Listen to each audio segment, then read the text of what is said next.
हरियाणामध्ये भाजपला मोठा धक्का। माजी उपपंतप्रधान देवीलाल यांचे नातू आदित्य देवीलाल यांचा इंडियन नॅशनल लोकदल मध्ये प्रवेश।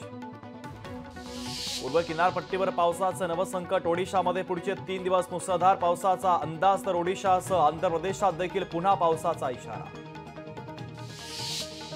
सुरतच्या लालगेट परिसरातील गणेश मंडळावर दगडफेक, संतप्त नागरिकांनी पोलीस चौकीला घातला घेराव। दहशतवाद थांबवला तर पाकिस्तान सोबत चर्चा करण्यास तयार। संरक्षण मंत्री राजनाथ सिंह यांचं जम्मू काश्मीरमध्ये मोठं वक्तव्य। केंद्र सरकारकडून सोयाबीन खरेदी केंद्र सुरू करण्यास मान्यता। कृषी मंत्री धनंजय मुंडेंच्या पाठपुराव्याला यश। आयातीवर शुल्क लावल्यानं शेतकऱ्यांना होणार मोठा फायदा।